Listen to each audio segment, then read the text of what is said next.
and then we'll just we'll make sure to have Vatsvana here when you're ready. All right, welcome everyone. I think we're live. Just throw in the chat. I see. Did everyone get redirected? Okay. I see Stephen, Mike, Brooke. Okay, awesome. I've been transferred. Okay, that worked. Never done that before, by the way, on YouTube. So that's cool. Thanks for joining, and for everyone on Twitter, thanks for staying. I guess. Let us know if our audio is coming in clear in the YouTube, and then we can get started here with the Twitter Spaces question from Vetswana. So just to fill everyone in, it worked. Okay. Well, I had to click. It wasn't automatic. Okay. So just to preface, the question on Twitter Spaces before this, Farzad, do you always want to give a recap of what that question was before we go into part two? Yeah, sure. Do we want to give a little bit of a background of what we're trying as well? Did you want to do that, or yeah? Yes, that's true. I just assumed everyone knew. So Bradford Ferguson, who's a friend of the channel, and Emmett Peppers as well, have started this new Twitter Spaces Tesla 24/7 project, which is piloting just on Tuesdays, pretty much all working day, where every hour, different creator goes on Twitter Spaces, goes live, talks Tesla. We're going to go live for Power Hour here. It's 294.77 sitting on Tesla, down 3% on the day. So we're going to shift topics to more of a macro stock related talk now for the next hour. We're going to try to take questions from Twitter Spaces as well, if technology allows us. And we're going to continue the conversation that we just had from Farzad's channel, from Vetswana on Twitter, which Farzad, if you want to recap the question for us, and then we'll get started with part two. Sure, no problem at all. All right, so let me go ahead and do that now.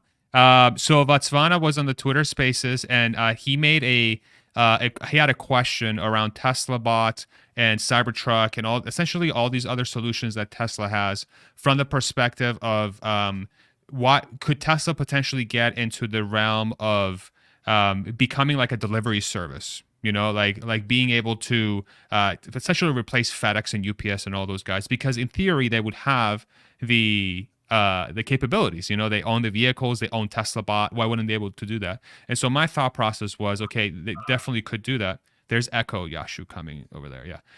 And I'll do the speaker on my phone, by the way. I'll take care of that. You don't worry about that. I'll do that. And so my response was they could definitely do that if they choose to. So the question becomes, it's not really a question of if they could. It becomes a question of, is it going to be part of their strategy, right? And now Vatsvana has a follow-up question. So Vatsvana, if you want to go ahead and unmute, and I'm going to try and pipe you into the YouTube live as well. So go ahead, sir. It's just the extension of that speculative thought, because Elon is the link here. And I'm thinking one of the use cases for Starships is also global logistics business, at least as a near-term use case for the Starship, before he can start to transport humans across continents. I think it would make sense to transport goods and services, but then there's always this last mile of having to deliver goods globally. So came a thought around logistics of, perhaps Tesla Semi and the Tesla Bot being the driver as well as dispatcher of those packages all the way internationally, globally, as well as last mile door to door. Yeah, no, that's a great question. Here, let me bring you back on the audio on my AirPods so I don't forget to do that. Yeah, I mean, they really have potentially an end-to-end solution, not just the Tesla thing, but really every mode of transportation. What I like to say, there's sort of I'm getting echo Yashu from your side, FYI. Okay, there we go. Let's see. Okay, much better. The one thing that I'm always thinking about when I'm thinking about Tesla and Elon and SpaceX, it really is Mars Beta. You think about all of Elon's things that he's working on. It's Mars Beta, transportation, Tesla, super fast, one place to another on a planet, Starship and SpaceX, communications, Starlink, energy generation, solar, energy storage, batteries, communication from one human to another, through the Starlink satellites, Neuralink. I mean, there's all these things, and then bot labor. So all these logistics and end-to-end sort of like these logistics solutions that exist today with FedEx and UPS and all these things are just really the two primary industries that are there, if you really think about, not even industries, but the two primary factors are transportation and then labor to move the product from those things being transported. Tesla is going to have both of those, and SpaceX as well. It's going to be wild. It's going to be absolutely wild. But again, the primary question is, will Tesla decide to do that, or are they just going to become primarily just manufacturers of said things and outsource the execution of these things to companies that are willing to take on that risk and to solve for that, right? So it's going to be fascinating to watch. Thank you so much, Vatsvana, for your question. I'm gonna put you back to a listener here as well. Thank you. Awesome. Yeah. No, I makes sense. Yeah, it's with Tesla Solar, especially, and the debacle and Tesla having to find workers, and like I think outsourcing it probably makes much more sense. Let's shift into some macro talk, because I think that's the name of the game today with the stock market. And we'll try to tie it into Tesla stock here. I'll pull up on YouTube. I'll try to pull up my Webull here so we can talk stock a little bit. 293.34 sitting on Tesla at the moment. Tesla down 3.64%, which actually in a weird way is kind of a relatively strong day, considering the NASDAQ, as we sit here and talk, is down 4.9%. That's nuts. The NASDAQ is down almost 5% on the day. So with a beta of between 1.5 and 2, you could say Tesla could be down between 7.5 to 10% if it's following the trend of the NASDAQ. Tesla is actually down less than the NASDAQ today, which shows kind of the relative strength. Of course, this is on the back of the CPI report, which came out this morning, a little bit hotter than expected, 8.3% over year, versus I think expectations were 8.1. Farzad, thoughts on macro CPI inflation? Has it not peaked? Has this changed everything for you in your view? I've given up. I give up.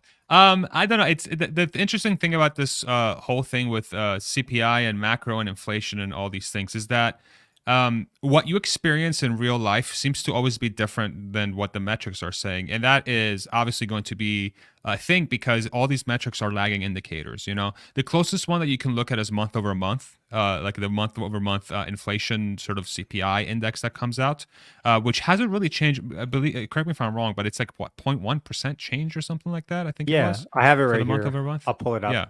It's so year over year, and this is from Ross Gerber on Twitter. This is on YouTube for everyone watching, but I'll read it out. This trend looks good. Year over year CPIs are a bit misleading to the CPI trend. Inflation growth has clearly peaked, and he attaches a chart here showing the 1 month percentage change in CPI seasonally adjusted. And yeah, month over month, it's gone up 10 basis points. So it's I mean, I would have loved it for it to be zero or negative, of course. It came in a little bit hotter, but I guess you're right. Like year over year, it's still a little bit hot. And I guess that's what the general market is looking at. Okay, well, if inflation is still not where the Fed wants it to be in terms of year over year, and it's coming a little bit hotter than expectations year over year, let's say, does that give Fed the leeway for the 75 basis point hike here? And maybe even a more steeper one towards the end of the year? Who knows? But that's what the market is trying to front run, trying to get ahead of. Yeah. And in a weird way, I guess the expectations were set. Like almost everyone thought inflation was going to come in cool. I did. So I guess when you have scenarios like that, where almost like word on the street is like inflation is going to come in good and it's going to show that it's peaked year over year and all this sort of stuff, you kind of set yourself up for one of these days where like expectations are just blown out. And Apple was up like 5% on the day. So there's a lot of sellers in the market sitting from something like Apple yesterday that was just up on the news of them changing their fiscal year to September, I think, and also a little bit hotter than expected iPhone 14 sales in China. So I guess, but yeah, thoughts on the month to month, Farzad? Yeah, I mean, I think what's really interesting to me is that anytime there is any sort of indication that the market is perceiving that inflation is finally coming to a close and we're starting to enter a different stage in the market wants to run upwards. Like we've seen it every time we get any sort of indication or clue, the market wants to run. So to me, that tells me that under the right tenor and under the right tone from the Fed and what's happening in the market, and once we get confirmation that inflation is truly coming to an end, and we might be even entering a deflationary environment where the Fed is going to be it's going to try and mitigate deflation by lowering rates and so on and so forth. To me, unless we have a situation where the economy starts truly going into a pretty significant downturn and people start losing their jobs en masse, and we have folks not being able to travel because they can't afford it, so on and so forth, the market seems to want to rebound, so that's what I'm waiting for. I don't know when this is going to happen. When Emmett and Matt were talking about it today, there has to be an upper limit to how far the Fed's willing to go when it comes to raising rates. Mm-hmm. So it stands to reason that once the Fed has reached that point, that the market is going to it's going to break through these like last 2 or 3 times here, what feels like in the last 2 or 3 months. The market gets to a point, Jackson Hole, it starts rallying again. Inflation higher than we expected, down again. So like it wants to move. It wants to move forward. It's just waiting for the right news, and we're approaching them. I mean, even that chart that you had up just recently, you can very clearly see there's a downward trend. There's a pretty aggressive downward trend here in the last 2 months. So who knows? Maybe next month we'll see it finally go into the negative. I don't know, but as it pertains directly to Tesla, and so my only holding that I have today. Tesla is going to be, obviously, it's still beholden to the macro environment.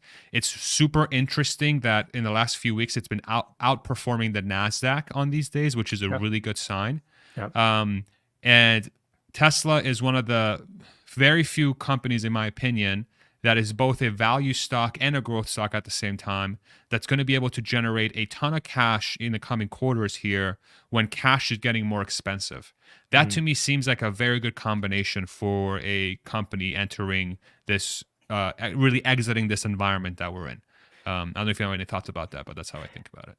Well, I think you nailed it right there, because I mean, if you look at recessions, if you look at the stock market going down, if you look at rates, the reason why they affect equities, in my opinion, is because, well, equities, well, like let's say you raise rates, well, that dampens that brings down demand, and if it brings down demand, maybe Netflix, for example, like less people will buy Netflix. So there's like this proxy game happening where investors are trying to find out, when demand goes down at a macro aggregate demand goes down, let's say economy wide, what companies get hit disproportionately? What companies get hit in general?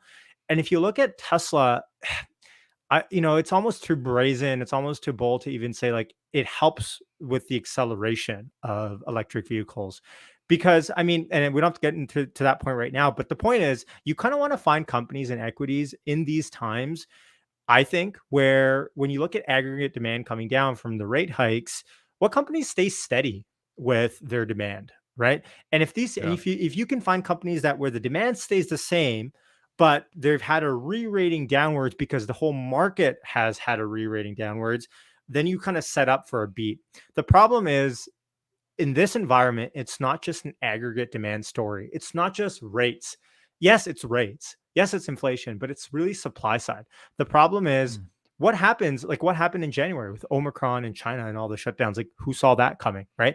Like there's, we can get into like so many different supply side shocks that we've had. That is the real issue. And you can't fix that with the rate hikes. Yes, you can bring down inflation with the rate hikes, but you're not solving the root cause of the issue. Right. It's like giving Diet Coke to me to lose weight. Like, yeah, sure, I'm still going to have Diet Coke. I love it. But really, I should probably start eating healthier. Right. The problem is supply side. And I think if you look at something like the EV tax credit bill that's come out, I think the incentives are there to bring production domestic. The problem that has always been with domestic production is you can never get the cost of that production to be as low as it would be in a third world or third party country, let's say, not third world, but like, let's say China, for example. For one reason or another, we don't have to get into the ethics and all this sort of stuff. You're never going to get cost to produce something in America as low as you're ever going to get it somewhere like China. So, well, I guess never say never, but it's going to be really hard. So I guess my point being, with the inflation report and it coming in hotter than expected, investors are worried that this gives the Fed the absolute upside leeway to be harder and faster on the upside hikes. Because the way I look at the Fed is like the Fed can always serve two masters in a weird way. It can serve the haves, it can serve the have-nots, but just not at once. So right now, during COVID, it was really trying to serve the have-nots with people out of their jobs, trying to pump up the economy. And now it seems like there's been obviously there's a shift now with QT and the rates going up, where now it's trying to bring liquidity out of the market successfully. And so it's serving the other end. It's going to have to switch back eventually. I think we all know where this is headed in terms of a recession, a technical recession already, perhaps a real recession, perhaps more supply side shocks. But it's going to have to pivot eventually. It's not going to stay it's not going to continue to raise rates to 10%. So the question is, how long? That's the real question: is how long do we have to sit through the storm? My guess is probably the next 6 to 12 more months, depending on how job numbers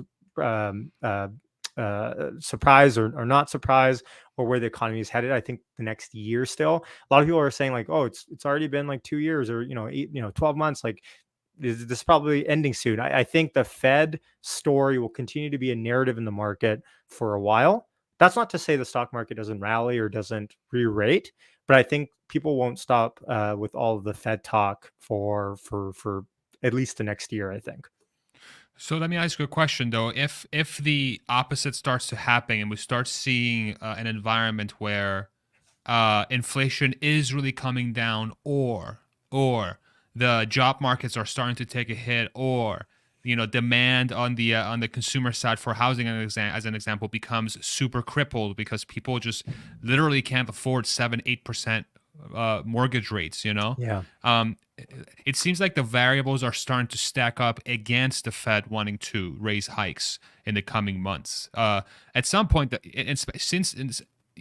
credit to the Fed where it's where it's due, I guess, is not really credit, but they're not doing the whole like 10%, or they're still doing it gradually, quote unquote, which gives them the opportunity that once we do see a change in narrative from what's actually happening out there with inflation coming down or the economy actually suffering dramatically because of it, that should open the door for the Fed to say, okay, boom, we're going to stop, or we're going to start reducing rates.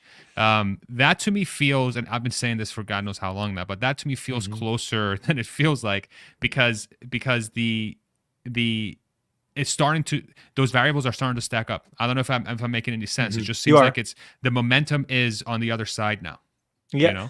I think the Fed, and I've kind of shifted on this now. Like, I almost feel like the Fed needs to see, for lack of a better term, blood on the streets before they kind of do that. Now, I think the problem they have is they would rather, I believe, wait until that problem moment where everything is like everyone's screaming, "Fed, come save us! Like, we need you at this point." They would rather wait for that than to be too early and then to be blamed for another pump.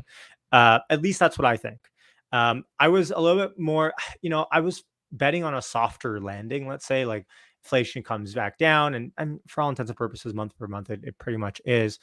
But I just now, like, I'm almost changing my thesis to where like who knows what's going to happen geopolitical wise with the let's say gas in Europe or other supply side stocks. I saw a tweet last week where a whole city in China, a huge populous city, I forget the name, shut down because of COVID.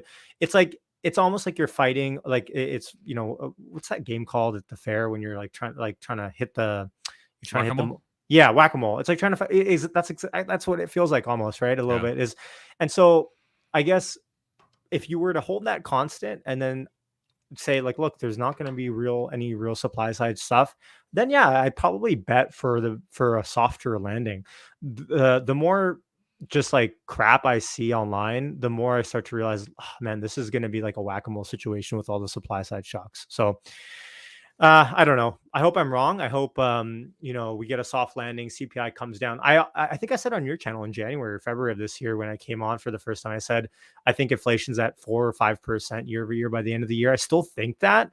But the problem is, where's the housing market by then? Like you said, like housing, like mortgage rates are crazy high. And for anyone that doesn't know, like in the States, you guys are pretty lucky. Like, you guys can lock in rates for 30 years, right? And just keep that rate. Here, I mean, most people are locked in on a 5-year term, so they have to re-up at what, like I'm facing this right now. I'll have to re-up next year at these newer rates for one of my properties. So it's going to be, these things take time to like hit the line of sight. So I think there's going to be a lag here. Yeah.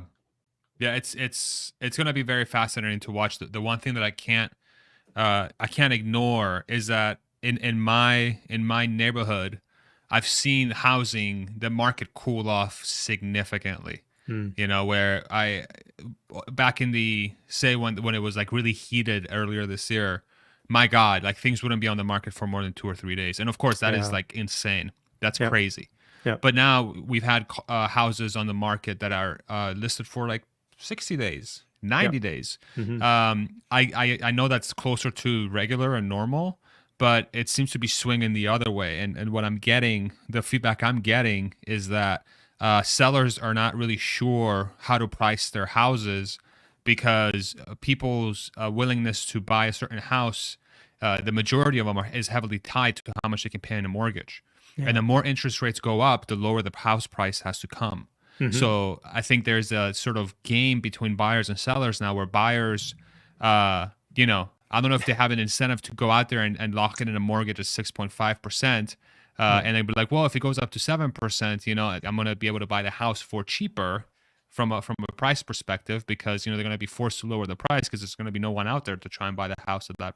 I don't know. It's just the market is messed up. It's everybody's waiting for something, everyone's waiting. Like that doesn't seem like that can't go on for too long because at some point, I just don't, it doesn't seem like a winning formula now that the luxury of waiting to capitalize on those opportunities, but that's not most people. Most people are the ones that drive the economy, and if those folks are they're not really sure what's going to happen in these situations, then it could have some lasting effects that could have a domino effect long term. And I get that's why people are like, well, the Fed should react now and stop raising rates because all these things are lagging indicators. But that's definitely a gut feel approach, And that's like, and what's crazy to me, it's like humans, we think that these things like the Fed, they're all scientific, like S&P and Moody's, it's all scientific. Like a lot of the world works on gut feel way more than you think. And like this is a perfect example of that. You know what I'm saying? Like there's clear trends that inflation's coming down and it's a lagging indicator. Shouldn't that be enough scientific proof that tells you to stop? Like to me, I'm like, okay, if I'm approaching it scientifically, but the Fed's like, let's raise rates. I don't know. It's strange. I'm learning a lot. a lot. No, these are unique times. Like there's, like I look at the kind of metaphor I have for rates is like turning on a stove. You can turn it on high, you can turn it on medium, you can turn it on low. The Fed is kind of like between medium and high, maybe like close to the higher side, relatively speaking. But then there's a degree of not just turning the knob, but waiting for that stove, for that thing to boil. And I feel like we're talking about the derivative of switching that knob and tweaking it and bring it back down. But I think the Fed looks at it like it's not just about tweaking it, it's about having it stick there for a meaningful amount of time that brings that pot to boil. And I kind of have a unique perspective into the housing market, at least here in Canada. In the beginning of the year, when everyone and their mom knew that rates were going to go up, you kind of saw this buying spree, like frenzy of buyers wanting to lock in, getting in. Like I felt to myself, I was super busy for the first 3 months, where everyone wanted to lock in and everyone wanted to buy before they knew the eventual amounts of like monstrous rate hikes that were coming. Everyone knew that. So you almost got this artificial, if you want to call it, appreciation in price in the first quarter, let's say, or the end of last year. And so you saw this front running. And now what we're seeing is the opposite, where people are looking at these rates and they're saying, oh, rates are really high. I know this is going to bring the housing market down. Let me just wait it out. So volume has really dried up. And still, there's not a lot of sellers that are desperate enough to need to sell. Yes, you're going to have cases, but it hasn't been around long enough where there have been these sellers on the market that are like need to get out of their houses, right? So Mm. and this is kind of like it's a really sticky, ugly situation kind of each way. It's like, there's no winning here, but time heals all. And I think that's kind of where the market is headed. And the way that this goes back to equities and Tesla stock and all this stuff again is like, in these times, like Dan Ives says this, like this is a stock pickers market, right? Like Mm. you need to find, and you need to get rid of all the froth in your portfolio. If you have any, you need to focus on shorter term duration equities, stuff that's already printing money and earnings today, because longer duration stuff is going to get discounted out the wazoo, and it's not really going to be worth as much as the stuff that's printing money today. It's something like Apple, for example. That's why Apple's been kind of a steady Eddie and always has been for the last little bit. So Right.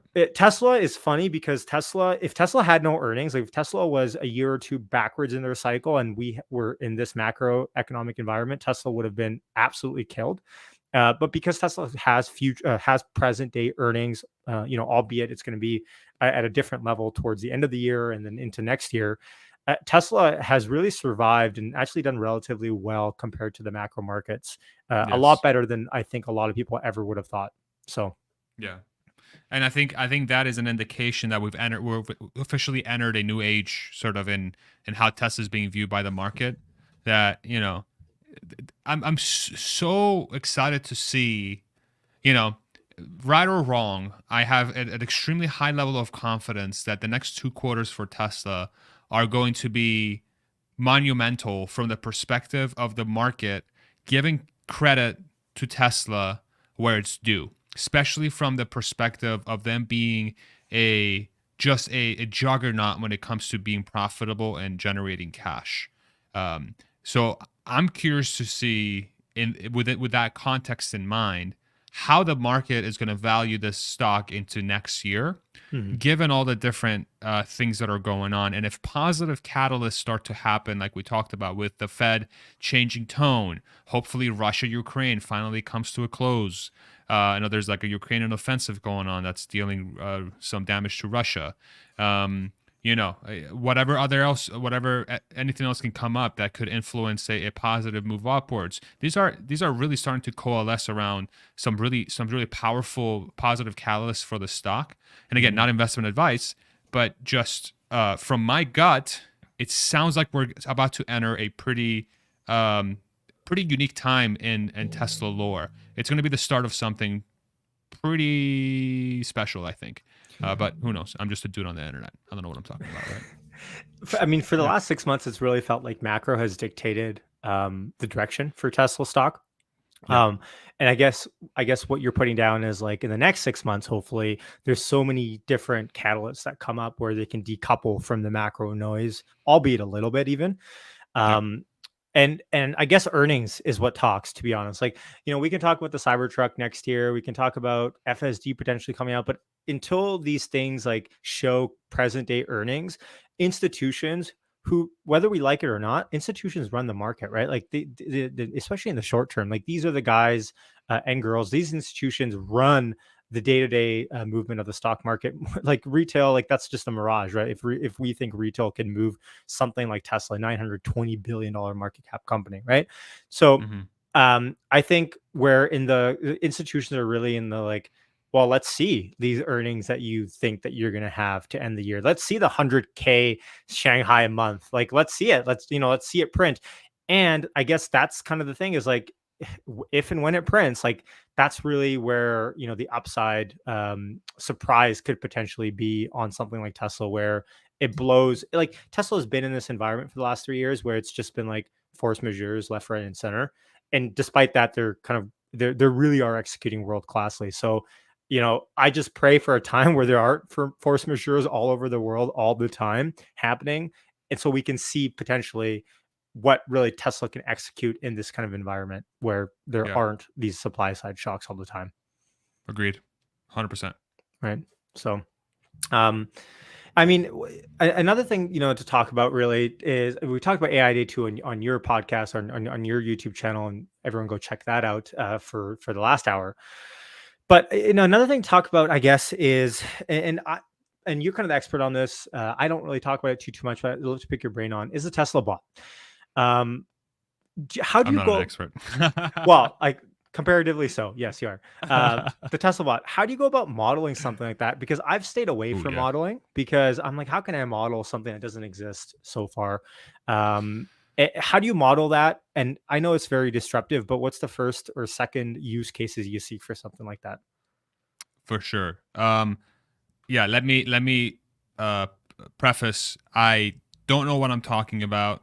All what I've been exposed to is in my past life, I've been able to very closely analyze how humans behave in physical labor. So working at a warehouse and sort of being very close to those sort of labors, types of jobs.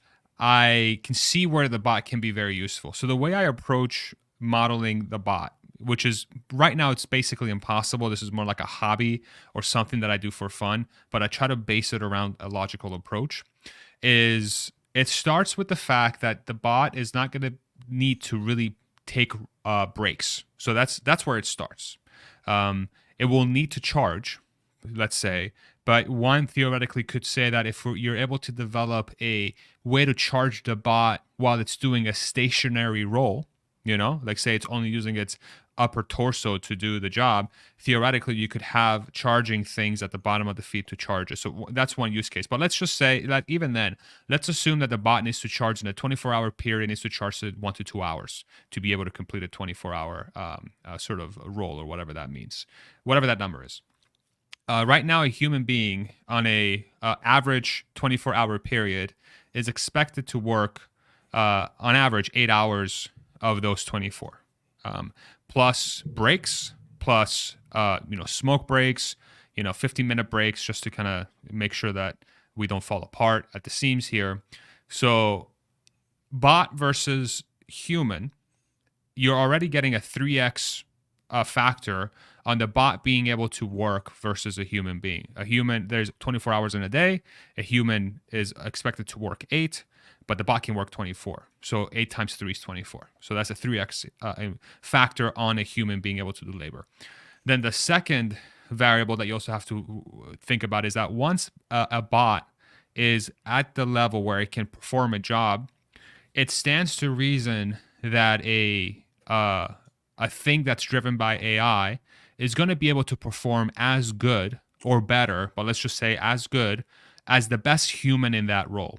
And the way I come at that thought process is, if you think about any other software that has ever been created in the history of mankind, those softwares are always orders of magnitudes better at doing that job than a human being. But in this case, and say once full self-driving and autonomy is completed, you can also make the argument that those things are going to be an order of magnitude better than the best human could be, because it's literally never going to crash. So I'm applying the same logic to a bot. So what does that mean? That means a bot should be able to perform as good as the best human. Generally, a human is the best human in a role is about twice better than average from a efficiency perspective. So say an example of a warehouse, your average, say picker is able to pick 200 units. A bot should be able to consistently pick 400 units. So that's a 2x factor on already 3x factor. So you have at the baseline of a bot that's able to do a job is a 6 times improvement on what your what your typical human could do. Take that number and then put it within the context of how much it actually costs to manufacture a bot. You think about the materials, you think about the joints, you think about the computer, the screen, the batteries, the actuators, so on and so forth. From a materials perspective, it seems like, and again, I'm not an expert, but just from the very little research that I did, and anyone in the comments or in Twitter Spaces, let us know if we're not thinking about this correctly. And I see Scott's requesting to be a speaker, and he's an expert in this. And we've talked about this before. It seems like $25,000 to create a bot from a material perspective doesn't seem out of the realm of possibility. So in theory, you could have a bot that costs $25,000 to manufacture that's going to be 6 times more effective than a human. And then at that point, like that's the math. And at that point, what can you do with that? You can do everything. You can do everything. It completely disrupts the labor market. So anywhere where it would make sense to pay a human to do a job, say 40,000 a year or 50,000 a year, theoretically you could purchase a bot for say 25 to 30,000 and get 6 times the efficiency out of that bot versus a human.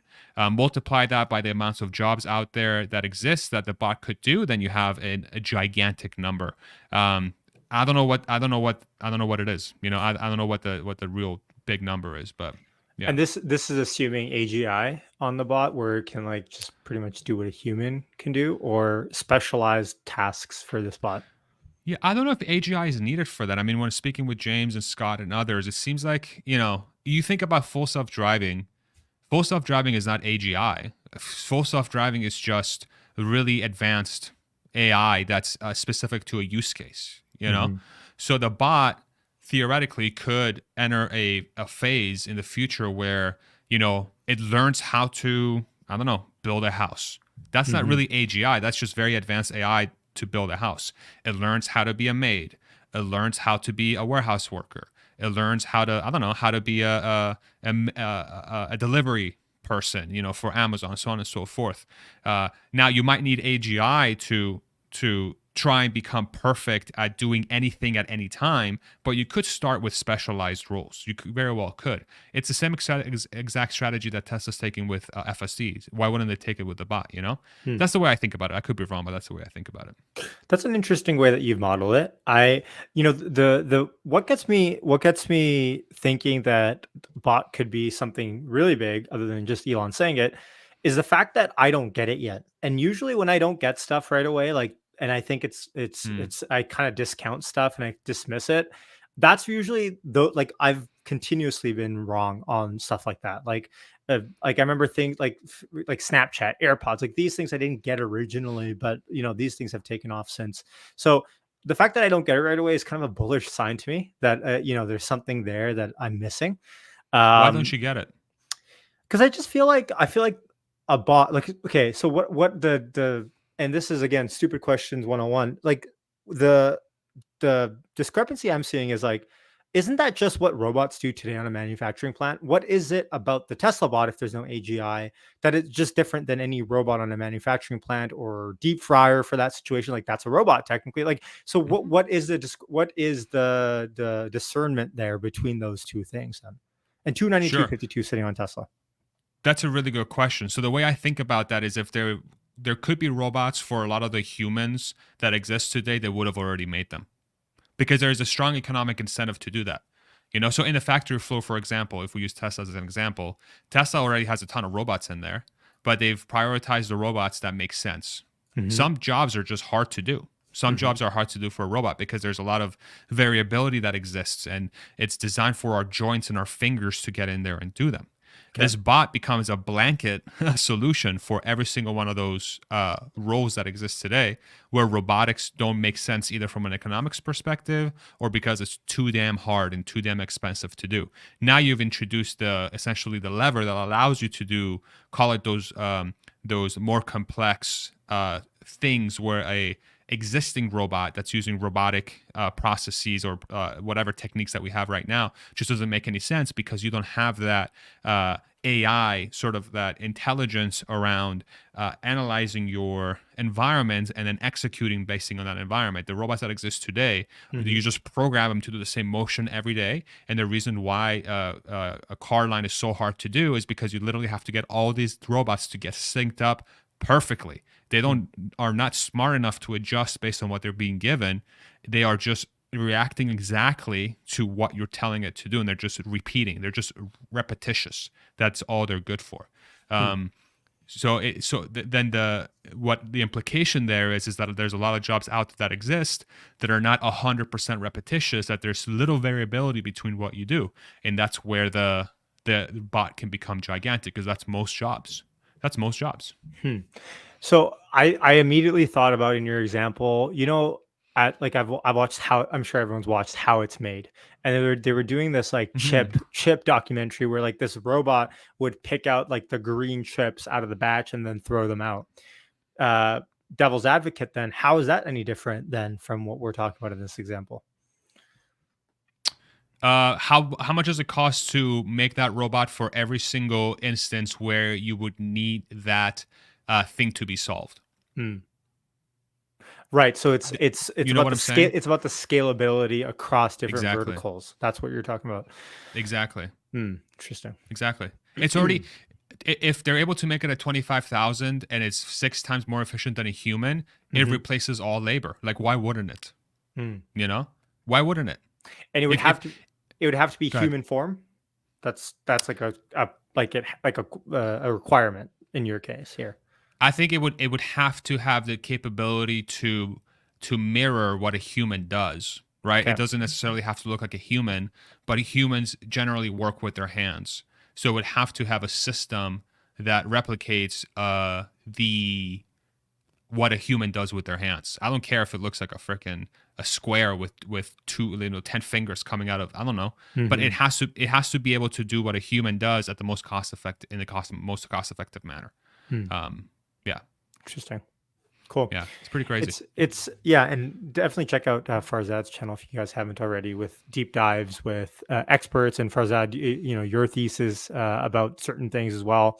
It's just something that, and I'm actually quite happy that I don't get it right away, and I take kind of pride in that, because otherwise, like, I have to, like, for me, like, I have to really understand it from the ground up. I can't really take just experts opinions on something and just take it as kind of as it is. I have to really kind of build up my own thesis. So I'm glad we're doing this right now. Yeah, um well, I guess we'll kind of switch to Tesla stock talk for a second. 292.10 sitting on Tesla. I wanted to sure. pull up on the screen, and I'll read it out for everyone on Twitter Spaces. The Tesla or the market net options flow that I just pulled off of Traditex, and you'll see in the last like 10 or 15 minutes a large amount of call buying happening to end the day, Ooh, enough to actually turn the momentum green. This is filtered out for just options today and for expiration less than 30 days from today.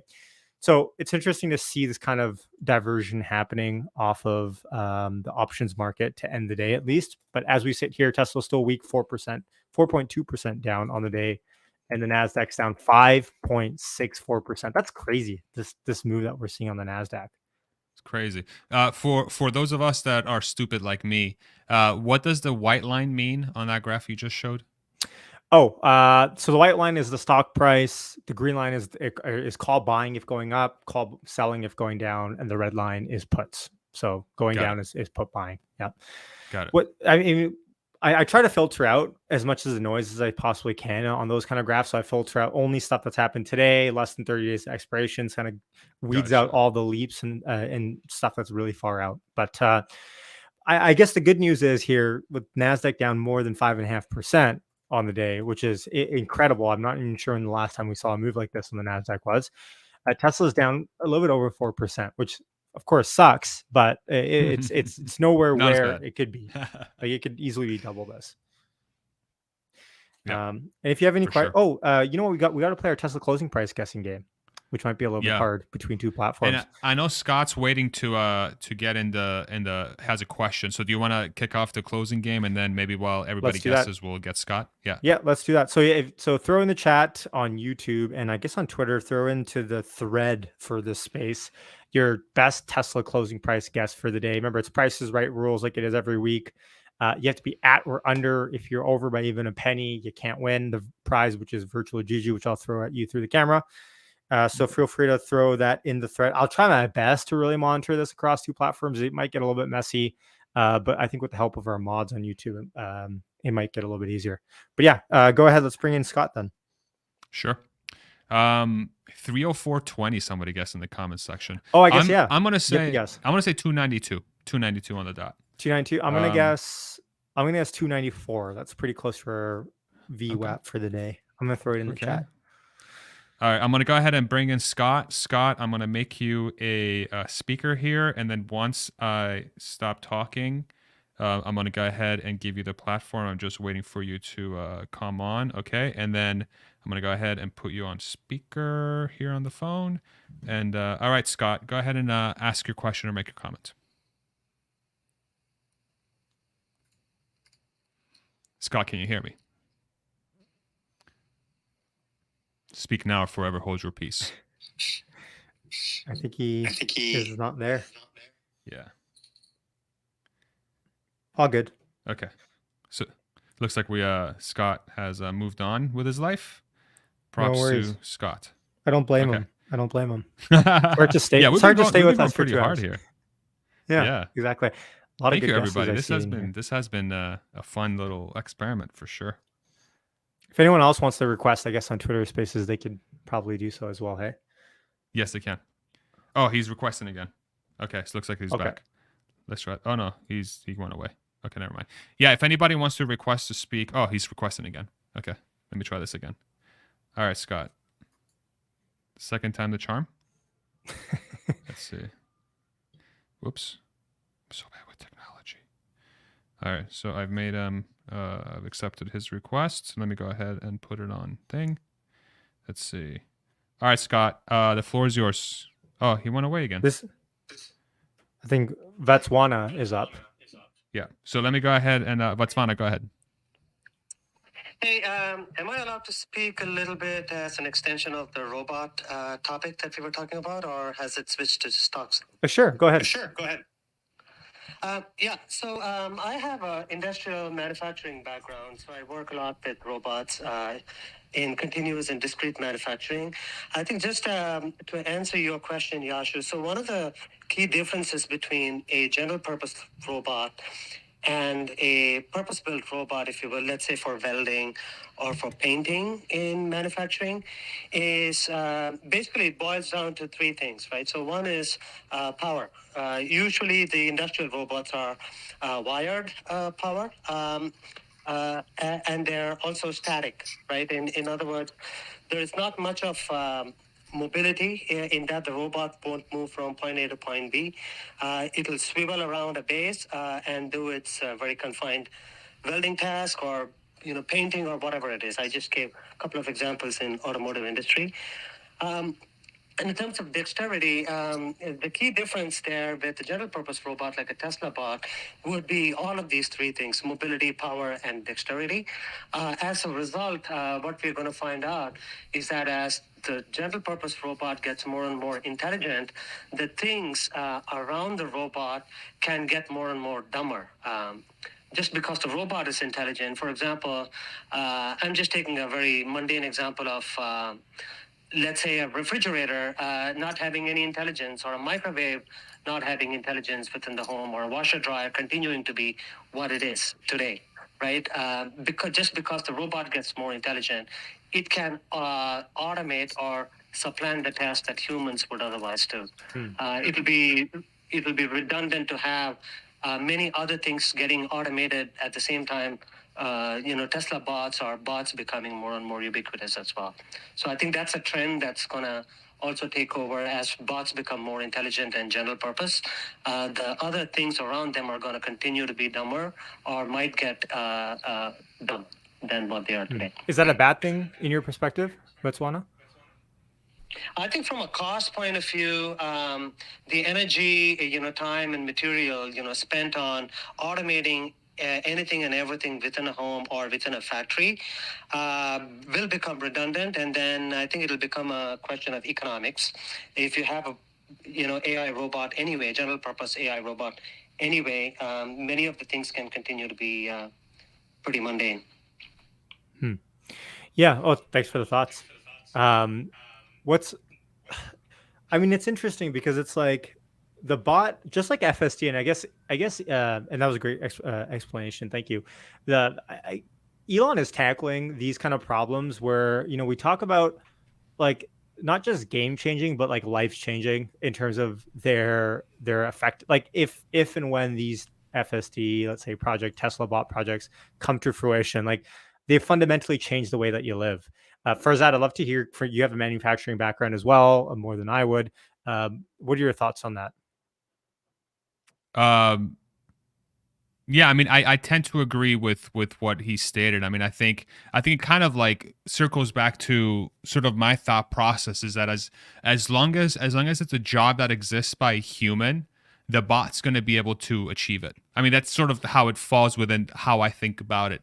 There should be no limit to what the bot can achieve, regardless of application. And it's just a matter of Like, what's the pecking order of what's most valuable to be undertaken by the bot first, and then sort of start going down the list. I basically agree with everything he said. It's just, where does it fit within the priority of how Tesla wants to tackle what to solve for? Mm-hmm. Yeah. And it's about the training as well with the neural nets and what information Exactly. is passed in, because you could see a point where they could start feeding it different niche worth of data, like McDonald's fast food restaurants, like different Right. data. And I guess that opens up the question of like who trains it then at that point, and Yep. all these new angles, I guess. But let's agree for the fundamental baseline, which is Tesla bot or not, this attracts the level of talent that Tesla will need to grow. Like, and I think low key that kind of was the plan to begin with, and I think it's taken off legs of its own. And Elon thinks it's the best growth story in Tesla. So who am I to say? But I think at the very worst case, like, you have all these top notch engineers who want to work on a life changing problem, or a life changing issue or life changing technology where if and when they succeed, their careers will be made forever. Like, it's like working on the iPhone on the OG iPhone, right? Like, it's, these products, whether they come to fruition or not, allow Tesla to attract the talent that brings up different different ideas, variations, backgrounds, people with different skill sets that otherwise might not get hired at Tesla, let's say, if that project didn't exist. That's right. That's 100% right. Yeah. Looks like Scott's trying to get a speaker request again. I'm going to give him another shot for another question, if that's okay with you, Yashu. Yeah. Let me go ahead and try that again. Scott, I am bringing you in, my friend. I am going to give you a speaker. All right. Scott, go ahead with your question or comment. And you have to unmute first if you'd like to ask a question. Go ahead, Scott. Are you there? Hey, all right. Finally was able to get the technology to work. Yeah, I just wanted to say, so someone said Tesla bought early applications. So I had to jump in on that. I think a couple of ways to think about it is the idea of the Tesla bot is not to make money originally, but to actually start saving money in the factory and then looking for the very easy applications. And there are plenty of applications already out there, which are very low-level kind of tasks that you can take a person off the street and in less than a shift, show them what they do. Usually hike within an hour, just grab these parts over here, drop them off there. And so the Tesla bot will probably start there and eventually get more sophisticated as it takes on more and more tasks, and will just be like almost like a substitute teacher. Every now and then, if a worker doesn't show up or they have a staffing shortage, the Tesla bot will be able to take over and kind of move some of those things around, help out between breaks, etc., as it gets better and better. And it will take a while to do it. And I know, Farzad, you really want it to be able to fold your laundry, and I don't think it'll do that to start out with. But I think it'll be long before it will be able to go in and remove all of the laundry from the dryer, drop it on your bed, and then quickly sort it into underwear, socks, and shirts. Oh, thank God. And then leave something for you. I'll take that. Awesome. Thanks, Scott. Appreciate Thank you, it. Scott. Yeah, I mean, low key, that is the worst, is the transferring between the washer and the dryer. Yeah, I agree. You go first on that, Farzad, on Scott's comments. You're more equipped. Yeah, I mean, I think that makes the most sense, right? So I think the ones where they can bring value internally first, in the factory, is the best way to, at the very least, confirm that their proof of concept works. And if they're able to reduce costs from that perspective for Tesla or any other company that they decide to use, SpaceX or whatever else, then that already becomes, it gives you two things. As an investor in those companies, you'll get the benefit of higher profitability because they are further streamlining their operations, and they are developing this proof of concept that could very well change the whole thing of labor. Like, everything could change tremendously. It's the right strategy, and it's the most obvious, and I fully expect Tesla to take that approach for ensuring that bot gets up to speed. They'll take advantage of it first, and then they'll have everyone else also take advantage of the benefits that it brings. What do you think? Yeah. Use themselves. This goes back to our FSD case study. Like use themselves as a case study first. Run it at a profit. Exactly. And then from there sell it based on their pilot case study. That's the best way to go about this. I think. Got it. Right. You got it. 292.55 sitting on Tesla as we sit here. 4 minutes left into market trading day. The Nasdaq is still very ugly, 5.5% down for the day. In case you're wondering, Nvidia, who a lot of people make fun of me the way I pronounce it, down 9.2% on the day. The Nasdaq, Tesla's outperforming Apple. Apple is down 5. Nvidia's down 9%. Why? I guess, unless I've missed some news, it's just the beta off of the Nasdaq. I mean, on a day where Apple is down 5.7%, Tesla's only down 3.8. I mean, I'll take that. S&P 500 down 4.2% as we sit here.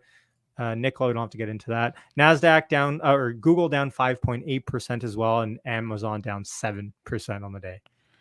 Is there any way to see if Tesla is the best performing stock in its sector during this sort of thing? I think I have a hot heat map here, although I think it covers our faces cover it on my Thinkorswim. I have it, and maybe I can pull up on Discord later. But I would just be curious, because it seems like if you're comparing it to Apple and all these other companies, it's even the indices, it's outperforming those things. So like, how many other stocks out there, especially within the same realm of market cap?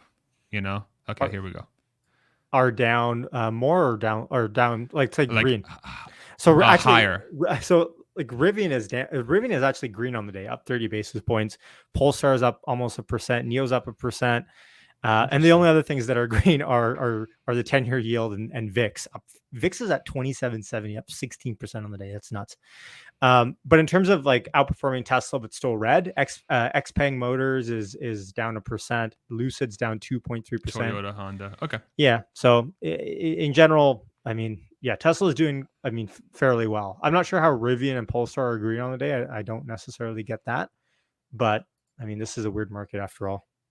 It is. Yeah. So we got a couple minutes left here until close. The options market, in case anyone's wondering, is Tesla's options momentum is still red. The market is slightly green. Thank you for the super chat day trading vlog. Yes, you're rocking the Superman haircut or Superman hair curl. I didn't realize that. I'm sorry. Yes. Farzad actually said, I'm sorry. He was like, good.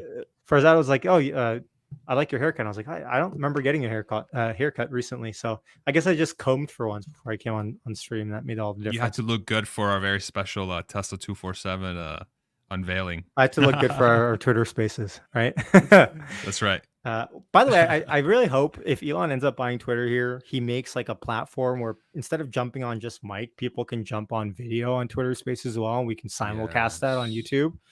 I think that would be epic. That'd be amazing. In case Elon is listening.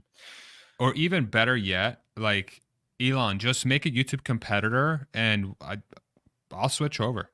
I'll switch over, man. I will. Especially if you get the bot stuff figured out. I don't know how your comment sections have been, Yashu, but mine have been a disaster. Every time somebody posts a comment, there's a reply with some fake bastard, text me now, like, and then, every so often there's like 4 or 5 comments. I really like your videos, but I really wanted to know how to invest in crypto. Does anyone know how to invest in crypto? Oh my God, I know this person, Julian. And then you have 75 other fake replies. Oh my God, it's literally the worst. Get your shit together, Google. Damn it. Let's go. And on that note, we have closed officially 292.13 on Tesla for the day. And Invader actually came a penny over, but I'm not sure actually who won this contest. If anyone actually guessed 200 and whatever it was, maybe Hadouken will post it eventually here. But thoughts on the close, on the ugly day that there was macro-wise today? Farzad, we did better than the market. Did better than the market. Right? That's all that counts. All that counts. All that you can really do. All right. Well, much love. I don't want to continue the Twitter Spaces on too long because I know I think Tesla Herbert's on right after us. So shout out to you. Everyone go check him out on Twitter Spaces in the next stream. And then I'll find out the winner here on YouTube. So stick around on YouTube if you are here and we'll sign off properly on there. Goodbye, Twitter Spaces. Take care. Thanks, everyone on Twitter. Cheers. Thanks, Bradford. Nice. I love how we did like the old school. Awesome. So, okay, we're off it Twitter, come, folks. was it We're off sounding Twitter. okay when I I was need to doing find the the winner speaker for thing? this thing, though. Oh, I Farzad, are can't hear still you with me? anymore. Right, I have to switch over to my computer. Oh, hold on. I just got to Shit. turn up my volume. 1 second. Okay, I think Wow. Yeah, sure. I can't hear you. you can't hear me. I can't hear you. You should be able You to gotta- hear me. I can hear you now. Yeah. Okay, My cool. headphones were hooked up to the mic to the thing. That's why. I need to find a winner on this thing before we sign off. Okay. Let's see here. I don't think anyone gets 292 unless Hadouken or someone posts. It's funny. It's one of those days where I guess everyone was too. I guess 292. I said 292. Okay. Hold on. You guys. Oh, there. Hold on. All the comments were hidden. That's what was happening. Synonymous gets 292.69. Nope. Over. Invader over. Marcus was close, but over. Sigerberti. Paul was over. Marco was over. Are you gonna win this thing? Hold on. This is the first. Actually, no. Day trading vlog gets 292.11. So our fellow super chatter, I think, wins the prize. Day trading vlog. Congratulations. To you. 1246. There we go. The yin and the yang. I'll throw some. And yeah, I see this comment here as well. Jupiter is saying I didn't highlight this. September 2024 options open. Actually, 2025. If you take a look now, and I'll pull that up on screen. If you want to take a look, January 2025s are open. So, I mean, maybe that's what contributed to some of the Delta buying yesterday. But January 2025s are open now officially. Are you looking this far? Are you in options at all, Farzad? I was, but like years ago. But I've swore them off because I had a couple very bad calls with. I think I was in weeklies, and I swore them off from that point. Like I was not it was not pretty. Yeah, weeklies can get a little bit ugly. Yeah, one mistake one thing I regret doing is buying the Tesla Canadian hedged proxy version of Tesla. Oh shit! It sounded like a good idea because I didn't have to exchange all my Canadian dollars into US dollars and all this stuff. But now I realize, damn, like I can't even do like options with it because there's no options chain with that Canadian proxy hedge. So I need to figure out a way to like convert those over without getting the tax hit. And so I don't exactly know what I'm going to do, but yeah, it's interesting times at 290. I'm not sure if you feel this way either, but like when we have down days, it doesn't seem like a big deal compared to when it did pre-split. No, I agree. I think the thing that's been very encouraging for me again is like anytime we get to a point where we have a down day, it's generally performing better than the market, than the indices. That's if we were going under the indices, then I would worry. But like this is again signaling this. We're getting a signal that says we're moving away from this stock that people are speculating on because of its growth. People are actually viewing it very differently, and the Q3 and Q4's performance, I think, are going to solidify that. And then at that point, we're going to be looking at a lot of positive things. We just have to get through this hump. But that hasn't been, I mean, completely honest. And again, I could be coming from a place of like privilege. Like, fortunately, I don't have to base my financial decisions on the movement on the stock. Thank goodness, I can survive these moments. And we've been having it for 8 months, so even longer. So maybe I'm just freaking numb to it. Maybe it's been so crappy here for the last few months that I'm just like, whatever. We're down 3%. Who cares? Whatever. I would be a lot more worried. And like I would be a lot more worried if it was just Tesla performing like this. Like with macro, you almost have to just succumb to what macro is, and you can't do much about it. It's either that, like the only way you can fight macro, other than hedging, the only way you can fight macro in a long-term portfolio is get out of the market. But we know the statistics on getting out of the market. So that's the problem. Is like you can't really fight macro other than getting out or hedging. I guess hedging, but even with hedging, like it's been a slow drain of premiums. So I guess selling premiums is probably the only way that you can. In this market, but we've also seen violent rallies on the upside in this like bear market rallies on the upside. So it's like, do you really want to be selling premium on the upside? So, but like you said, Q4, like, are you projecting a certain volume number for Q4? Not to put you on the spot. Not quarterly. I have it at the end of the year. I have it around 1.4 million. So they're going to get there in some way. I do think if Q3, I follow Troy Teslike. I find that his stuff on Twitter is like, he gets so close. Yeah. I forget what he's projecting right now, but as long as it can get to that 50% year over year target for this year, I'm happy. And then what they do in Q4 is going to be very, very indicative of what 2023 is going to look like. So, Yeah. yeah, I do think 500,000 Q4 is possible. I just have to sit down and actually do the math. Yeah. But I'm waiting for Imagine that. Q3. Can you imagine Oh that? my Half God, a million it's gonna be amazing. Q4. Oh man, I'm It's so gonna be excited amazing. for that. The net income is going to be just completely bananas. Like It'll be the nuts. cash flow is going to be insane. Yeah. Oh, It's going to for be sure. ridiculous. So I'm Yeah. excited. I'm Economies very of excited. scale. Yeah. Hans is answering question for brokerage for options newbie. Intra brokers for me is the cheapest because I don't live in the privileged area of the United States where commission free everything. So I like it the most. It's actually what a lot of institutions and smaller hedge funds will use as well. So I quite like it. All right, much love for Farzad. We've been on for 2 hours. First hour on your channel, second hour on mine. Shout out to you making this happen last minute, and for everyone joining in. Any last parting words for anyone? I appreciate you, man. Love your channel. Love everything you do. It was an honor sharing these 2 hours with you, man. Thank you for coming on and really just going along with this idea, I guess. Yeah, we'll And see. shout out to Bradford Ferguson, man. Thank you, Bradford, for facilitating the Tesla 247 sort of idea on Twitter Spaces, and we made it work with YouTube. And yeah, let's see where this thing goes. I'm excited for us to sit down tomorrow, the group that's doing the Tesla 247, and figure out ways on how we can make this iterate on it in the future. I think we definitely made it work, but I'm curious to see how we can make it better for everybody. It seemed like your comment section, people seem to like the format, so which was encouraging. So that's pretty Yeah, cool. drop a comment in the chat if you guys can before you head out. Of if you like the format, if you like Twitter thing, if you like us bringing in guests and that sort of stuff. Farzad already does that on his channel by bringing people on camera and whatnot. But leave me a comment, even if you're watching on replay, I'll go back and read them. So, all right, much love. We'll see you next Tuesday. What next Tuesday brings for us? Another red day in the market, but you know what? Not as bad as it could be. So, much love, everyone. Take care, and signing off until next one. Peace. Thanks for having me, man. Thank you.